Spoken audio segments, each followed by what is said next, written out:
Hope everybody had a fabulous, fabulous Christmas.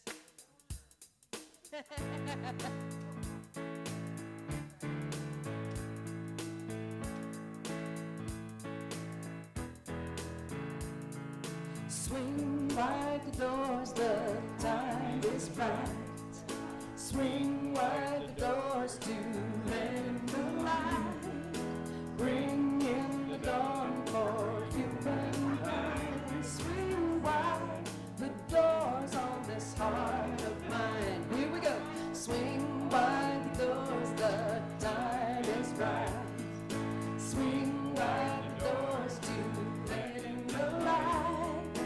Bring in the dawn for humankind. Swing wide the doors on this heart of mine. I'm not holding it in anymore. I'm gonna shout it out loud. I understand now what I'm here for and what this life is about. It's about love, it's about laughter, it's about comfort and smiles. It's about love, it's about kindness, it's about hearts open wide. It's about love, it's about passion, it's about taking a chance. It's about love, it's about service, it's about lending a hand, about lending a hand. Swing wide the doors, the time is right. Swing wide the doors to let the light. Bring in the dawn for humankind. Swing wide the doors of this heart of mine. There's a voice that I've heard for years. I've learned to keep it inside, and now it's coming in loud and clear. I want a deeper life. Let's go to that bridge. It's about love, it's about laughter, it's about comfort and smiles. It's about love, it's about kindness, it's about hearts open wide. It's about love, it's about passion, it's about taking a chance. It's about love, it's about service, it's about lending a hand, about lending a hand. Let's lend a hand and sing. Swing wide the doors, the time is right. Swing wide the doors to let in the light. Bring in the dawn for humankind. Swing wide the doors of this heart of mine. Swing wide the doors, the time is right. Swing wide the doors to let in the light. Bring in the dawn for humankind. Swing wide the doors of this heart of mine. Swing wide the doors of this heart of mine.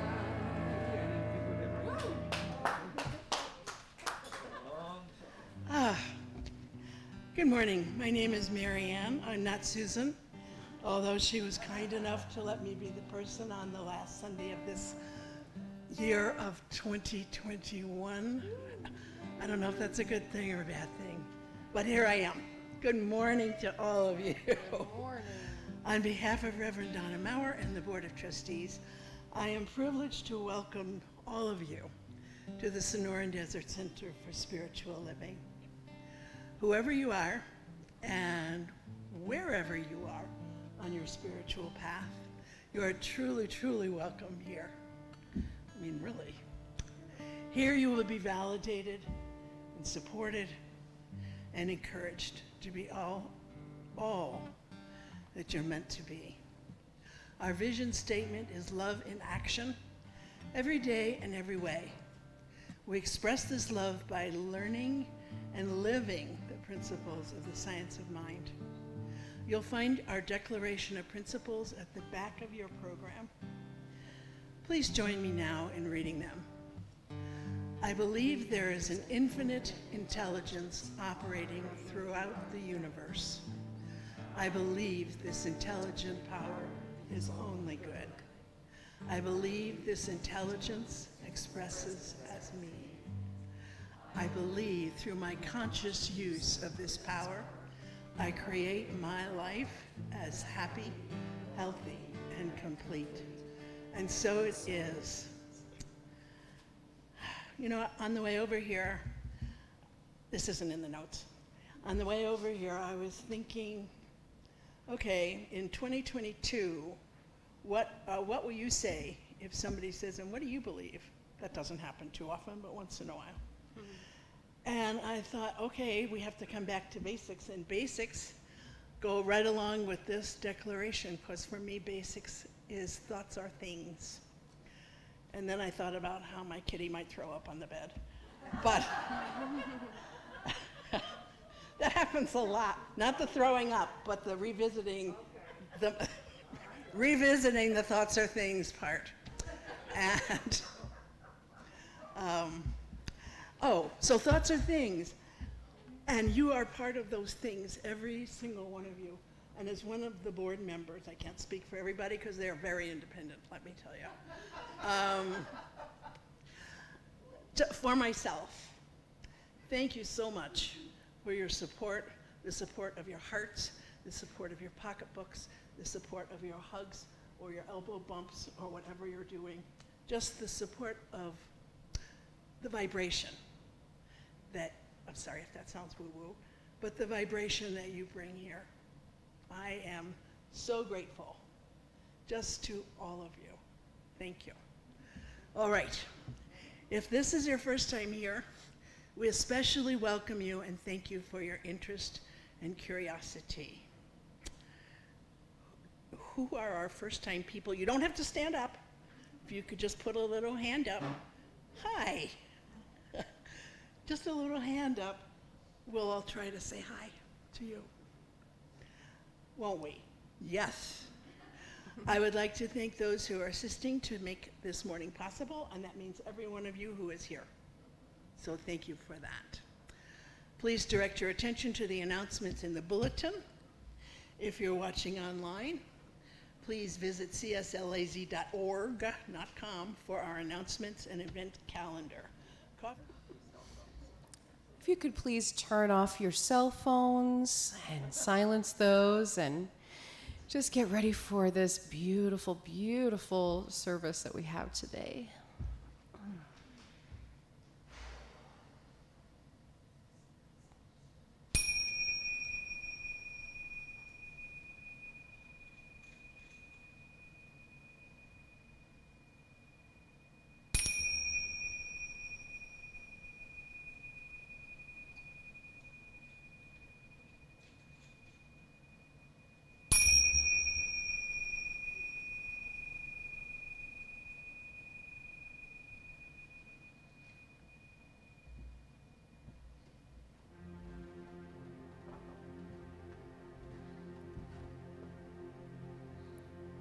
The God in me beholds the God in you. It is all for our greatest and highest good. The God in me beholds the God in you, and you and I are one. Namaste. The God in me beholds the God in you. It is all for our greatest and highest good. The God in me beholds the God in you, and you and I are one. Namaste. Namaste.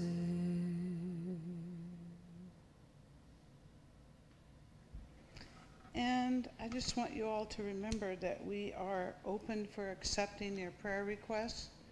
There's prayer request cards over there on the table, and fill them out and we'll share them with all the practitioners. So for our invocation today, I would like to share a meditation by Ernest Holmes. So settle in a quiet place, breathe slowly, soften your eyes. I shall keep the promise that I have made to myself. I shall never again tell myself that I am poor, sick, weak, or unhappy. I shall not lie to myself anymore, but shall speak daily the truth in my inner soul, telling it that it is wonderful, marvelous, that it is one with great cause of all life, truth, power, and action. I shall whisper these things into my soul until it breaks forth into songs of peace and joy, with the realization of limitless possibilities. I shall assure my soul. And together we say, and so it is. So of course today I had to share something by Colin Tipping from Radical Forgiveness. This is his take on the power of prayer. Science has been putting the spotlight on prayer over the last few years, and there's a growing consensus among us, this community, that it actually works. We truly create our reality through our prayers. Not the kind of prayers, I hasten to add, that consist of requests or demands that God give us this or that, or make this happen rather than that, or in some other way tells God what to do. No, the essence of creative prayer is not a matter of words or thoughts. It's actually a feeling. Prayer will manifest what you want only when you are able to be fully in the feeling of having it already, knowing that it is done, or that you have already been gifted with it. A feeling of profound gratitude is perhaps the nearest one can come to describing it. Yet even this is tied to a particular outcome and probably will not raise the consciousness sufficiently high to shift the energy to the degree required. The purest form of prayer we can engage in is to feel peace. The kind of peace that comes when we surrender totally to what is, as is, in the knowledge and comfort that Spirit has it all handled and will all work out for the best if we just get ourselves out of the way. It is only when we are fully surrendered to the situation that we have now that energy that will open up for changes to occur, and what they will be, heaven only knows. Don't pray for peace. Pray to feel peace. That's the most creative prayer you can make. Peace is the strongest power on earth, and it is certainly called for in this time. When we can feel peace in our hearts, we will know love, and our world will reflect it. This means we have a choice. Each individual can make a choice to stay in the feeling of fear, lack, mistrust, greed, guilt, or choose to let go of all that and be in peace. It is as simple as that. Peace and love is the only antidote to the fear-based consciousness that we now live in and participate in daily. So simply choose it. We have the tools. Using radical forgiveness in your life creates the opportunity to feel peace in your heart on a more regular basis. Peace be with you. Namaste.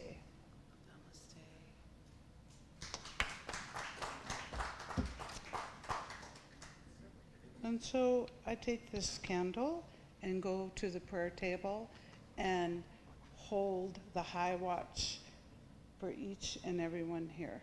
Thank you.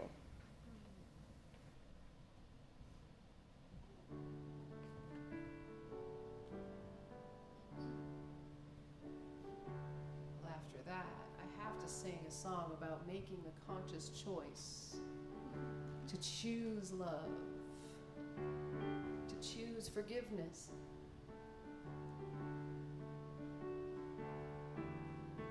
Love is my decision. It's up to me to give of my heart. Love is my decision. No one else can tell me to start. And once I decide to change my mind, God will show me how. Love is my decision. My decision right here and now. Love is my decision. It's up to me, it's up to me to stand on that bridge. Stand on that bridge. Love is my decision. No one else makes me forgive, and no one else can make me forgive. And once I decide to change my mind, God will show me how. Love is my decision. My decision right here and now. Love is my decision. Up to me to dance down the road, to dance down that road. Love is my decision. No one else, and no one else can light my load, can lighten my load.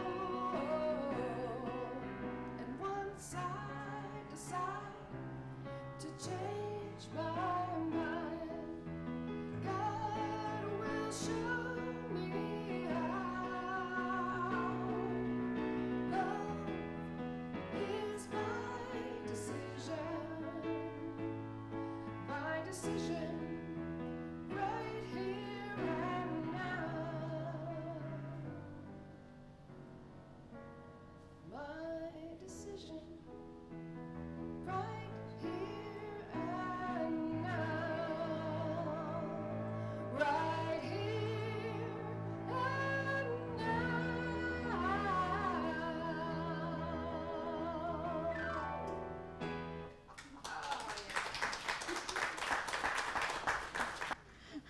Good morning. I've got a couple of things before we get started.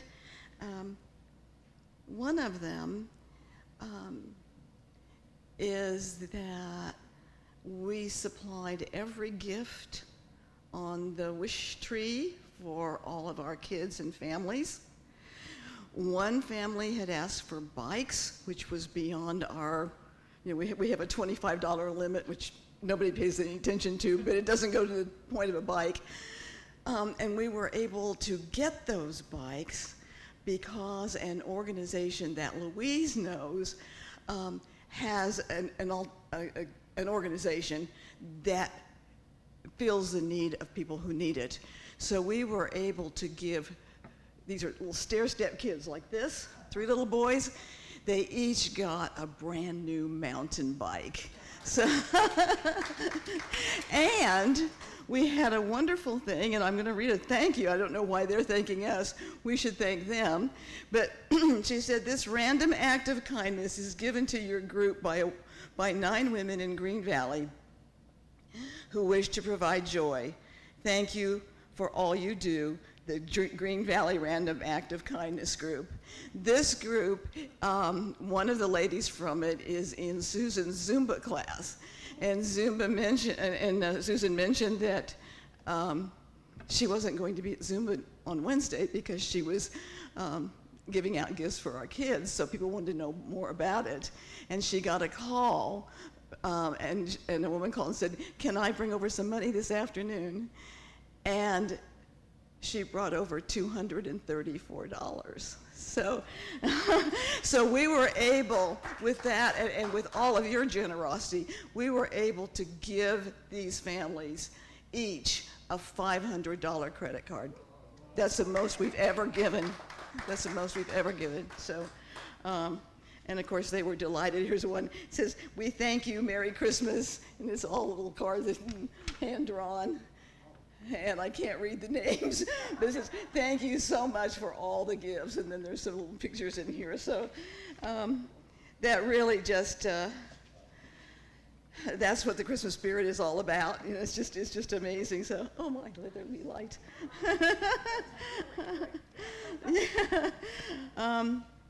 And then I also want to, I want to acknowledge our black brothers and sisters because Kwanzaa begins today and ends on January 1st. So we still, there's, you know, and then leads us right up into the new year. So there's all kinds of holidays, and I like to acknowledge the ones that we may not be so familiar with. Also, I want to thank our practitioners, Louise, John, and Melinda, and our music director, Heather, for our beautiful Christmas Eve service. And thanks to everyone who came. You know, we didn't have a big crowd, but we had a beautiful crowd, and it was a lovely, lovely evening. And I can't think of a better way to spend Christmas Eve than with my spiritual family. So, well,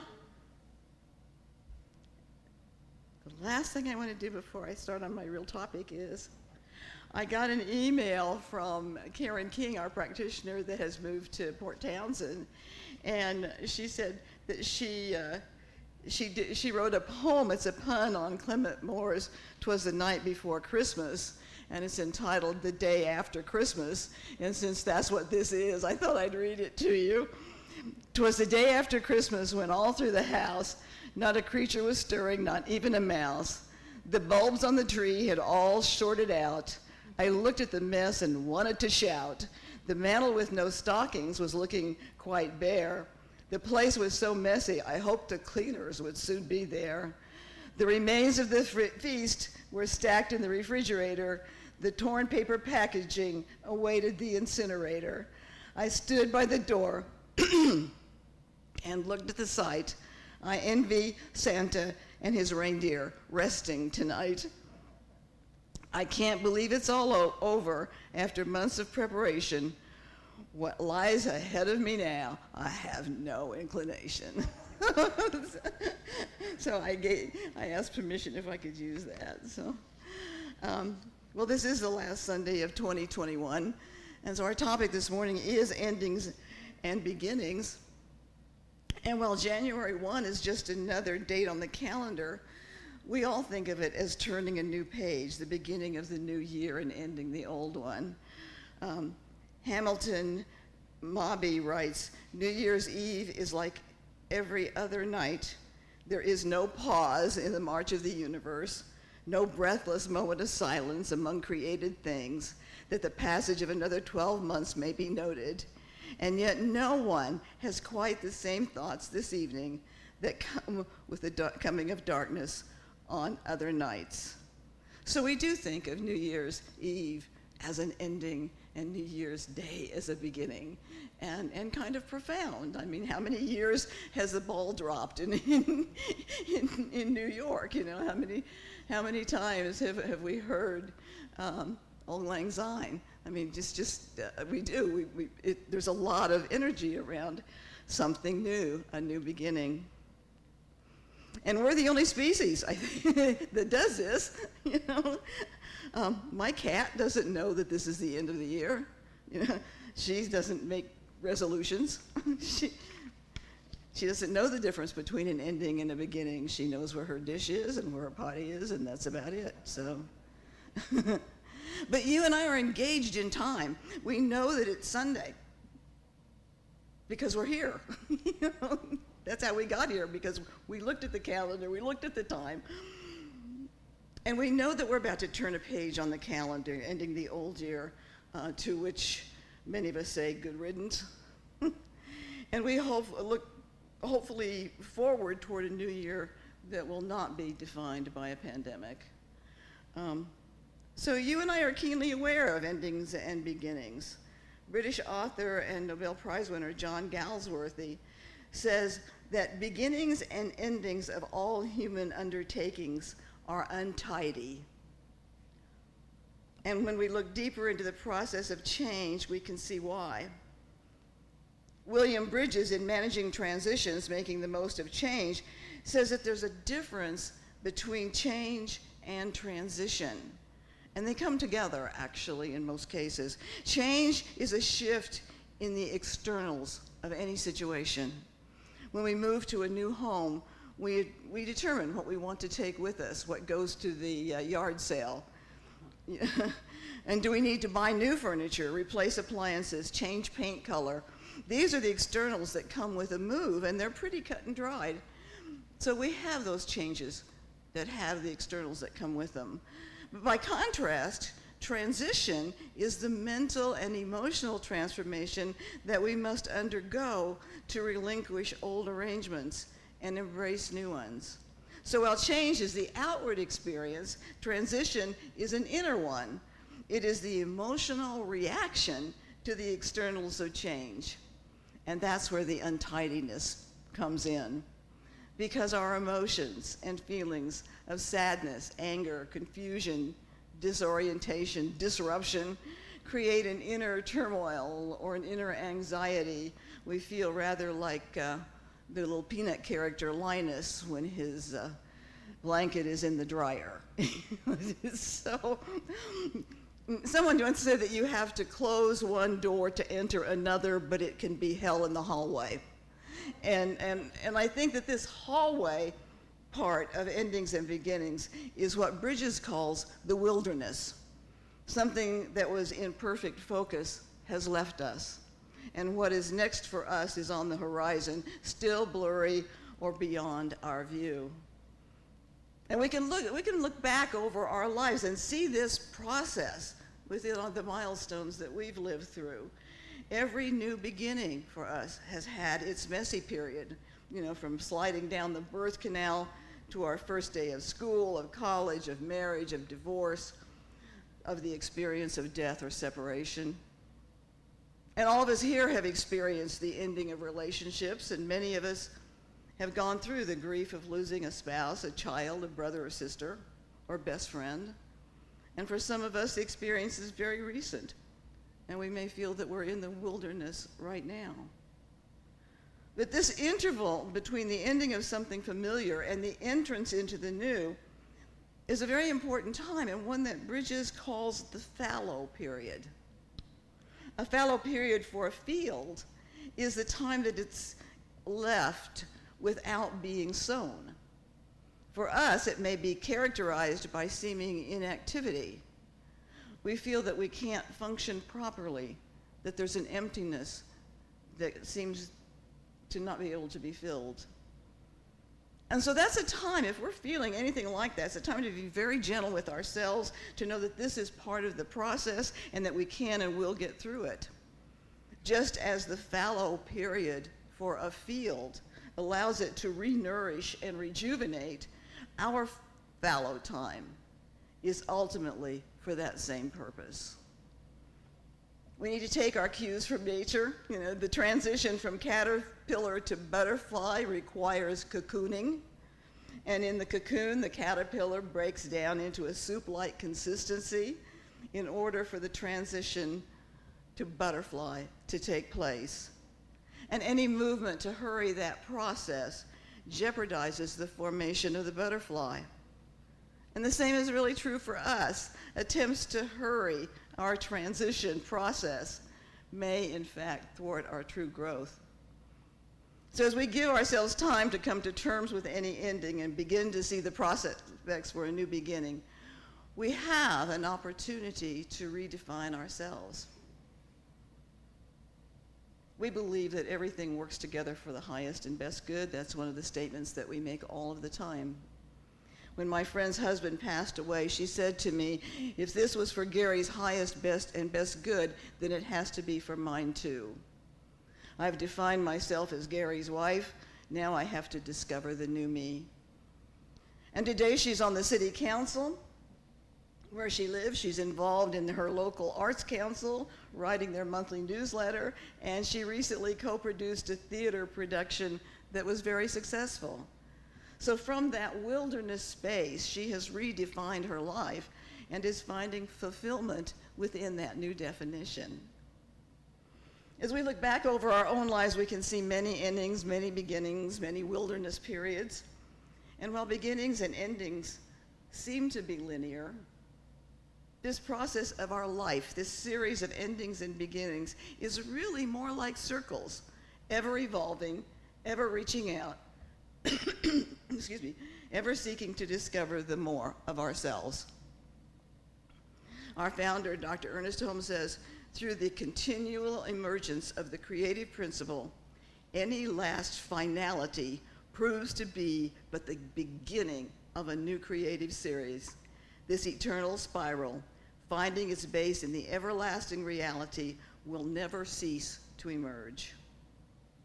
In his essay, Circles, Ralph Waldo Emerson tells us our life is an apprenticeship to the truth that around every circle another can be drawn, and that there is no end in nature, but every end is a beginning, and that there is always another dawn risen on mid-noon, and under every deep, a lower deep opens.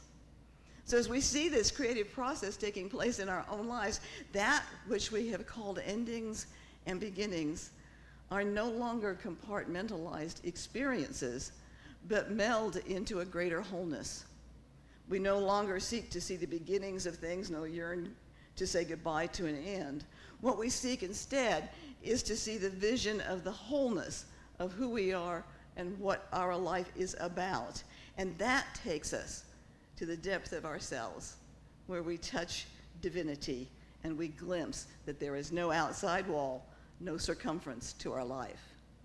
We find, as did Emerson, that our life is a self-evolving circle which rushes on all sides outwards to new and larger circles without end. He tells us, whilst the eternal generation of circles proceeds, the eternal generator abides. This eternal generator is the everlasting reality that Ernest Holmes talks about. We are within it, and it is within us. We are immersed in the creative process of life itself. We know that we're undergirded by a power and presence that is pure love and is ever embracing us as its beloved. And when we embody this wholeness of who we are, we find within ourselves a peace that passes all understanding. We are in partnership with this divine presence and its creative law. And Ernest Holmes says, learn to trust this presence as you trust the simple fact that you're living. Do not be afraid to throw yourself in complete abandonment and with perfect acceptance into its soft embrace, for it is closer to you than your very breath and nearer to you than your hands and feet. It is right where you are. So as we place our faith and trust in this divine presence, we're not quite so buffeted by the experiences of our humanness. Again, we see in ever-evolving circles, no beginnings, no endings, simply life unfolding in a glorious mystery. When losing her life, her battle with cervical cancer, Gilda Radner said, I wanted a perfect ending. Now I've learned the hard way that some poems don't rhyme and some stories don't have a clear beginning, middle, and end. Life is about not knowing, having to change, taking the moment and making the best of it without knowing what's going to happen next. Delicious ambiguity. So when we see beyond our limited vision to our spiritual existence, which is deep, calm, and everlasting, we can embrace the delicious ambiguity of our humanness. And when we feel ourselves as part of this invisible essence which pervades everything, we find a new enthusiasm, knowing that we are guided by something greater than we are. And we sense that each experience in our life, whether we have deemed it good or bad, ending or beginning, is the potential springboard for our greater understanding and for a deeper expression of ourselves. And that's how we move on. That's how we incorporate endings and beginnings into one stupendous whole. Ernest Holmes says, "It seems to me that it is only as we view all life, everything from what we call great to what we call small, important or unimportant, it is only as we view the whole thing as one stupendous whole whose body, nature is God and soul, that we shall really enter into communion, into sympathetic oneness and rapport with the reality of all that is about us." He says, "Everything that lives proclaims the glory of God. Every person who exists manifests the life of God. So by divine heritage, then you and I proclaim the glory of God, because you and I are God expressing in our own unique and magnificent personality." And the more we embody our own divinity, the less ambiguous are the beginnings and endings. While we may continue to stay up until midnight to watch the ball drop on Times Square, to see New Year's Eve as an ending and New Year's Day as a beginning, we can also see the larger context as wholeness, timelessness, boundless, no beginnings, no endings. The little child asked his mother, "Tell me a story." "What kind of a story, child?" "A story with a happy ending." "Son, there's no such thing in all the world as a happy ending, as an ending." Namaste.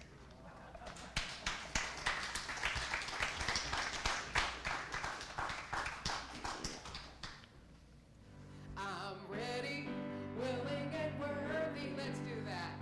To open my heart and receive all of the heavenly blessings. There for me when I believe. I'm ready, willing, and worthy. That's all I have to be. 'Cause when I'm ready, willing, and worthy, Spirit's able to bless me. Once there was a poor man who lived a simple life. He stood before his maker, asking why he'd been passed by. He was led into a storeroom full of dreams and riches past. It was all there for the taking. All he had to do was ask, and so I'm ready, willing, and worthy to open my heart and receive all of the heavenly blessings. There for me when I believe. I'm ready, willing, and worthy. That's all I have to be. 'Cause when I'm ready, willing, and worthy, Spirit's able to bless me. 'Cause when I'm ready, willing, and worthy, Spirit's able to bless me.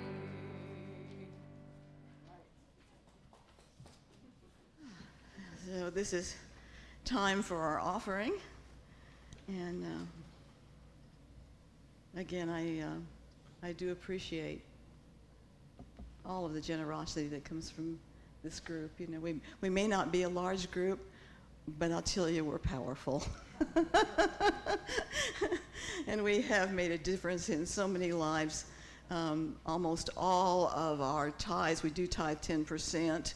And almost all of our tithes for the last year, even longer, has gone to the food banks because we feel like food is the most important thing right now. And it was just so great to also be able to help these two families in ways that they will probably never be helped again. So thank you, thank you, thank you. And won't you join me in our offering affirmation? My gift goes forth to heal, prosper, and bless all that it touches. It is evidence of my conviction that God is the source and substance of my supply. I share generously of my good, knowing that it returns to me multiplied abundantly, and so it is. Today's offering song comes from our beloved practitioner, Pat Watson. The year is coming to a close. We are so grateful for it all. We look forward to next year. Thank you for it all. The year is coming to a close. We are so grateful for it all. We look forward to next year. Thank you for it all.